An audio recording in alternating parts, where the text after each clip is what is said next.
Tuloy-tuloy ang pagsisikap ng administrasyon ni Pangulong Ferdinand R. Marcos Jr. na tulungang makabangon ang lahat na naapektuhan ng sunod-sunod na bagyo sa bansa. Samantala, inikot din ng Pangulo ang mga lalawigan sa Northern Luzon at pinangunahan ang pamamahagi ng tulong sa mga nasalanta, lalo na ang mga magsasaka at mangingisda. Yan ang ulat ni Floyd Brenz. Sinuyod ni Pangulong Ferdinand R. Marcos Jr. ang norte na kabilang sa mga naapektuhan ng nagdaang mga bagyo. Una niyang pinuntahan ang probinsya ng Nueva Vizcaya na matinding sinalanta ng bagyong Pepito, kung saan bitbit ng Pangulo ang cash assistance mula sa Office of the President na nagkakahalaga ng 50 million pesos. Ayon sa Pangulo, magagamit ito ng mga piling benepisyaryo para sa kanilang pagkukumpuni ng nasirang mga bahay at iba pang ari-arian.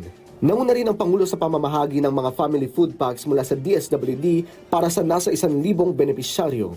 Bagay na siniguro niyang magpapatuloy hanggang makabalik ang mga apektadong residente sa kanilang mga tahanan. Pinatitiyak din ng punong ehekutibo na dapat sapat ang supply ng mga FFPS sa pamamagitan ng whole of government approach at sa tulong na rin anyan ng pribadong sektor. Kaya't importante na sapat ang aming supply, patuloy ang aming pag-produce nito. Dahil nga, inaalala ko lagi, sa dami ng dumaan na bagyo, sa dami ng mga naging biktima, ay nahirap naman, maubusan tayo nito. Kaya po, ito lahat ay pinagsasama-sama natin kasi ang aming gagawin ay mula ngayon, we will continue to distribute itong relief goods hanggang hindi na nangangailangan ang ating mga kababayan, ang mga tiga-Biskaya. So tuloy-tuloy yan hanggat makabalik na kayo sa kayong tinitirahan at meron na kayong kaya na ninyong bumalik sa dati ninyong buhay. Sa pangunguna ni Pangulong Ferdinand R. Marcos Jr., mahigit 5,000 mangingisda at magsasaka ang nabigyan ng tig 10,000 halaga ng ayuda sa ilalim ng Presidential Assistance to Farmers and Fisherfolks and Families sa Pangasinan.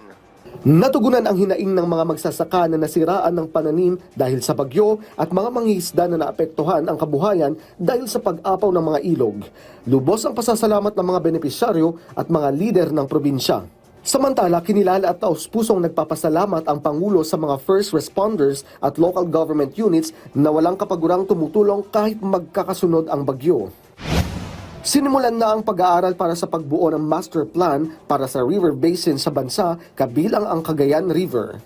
Ibinalita ito ni Pangulong Ferdinand R. Marcos Jr. sa kanyang pagbisita sa Isabela para mamahagi ng pinansyal na tulong sa mga magsasaka, mangingisda at kanilang pamilya.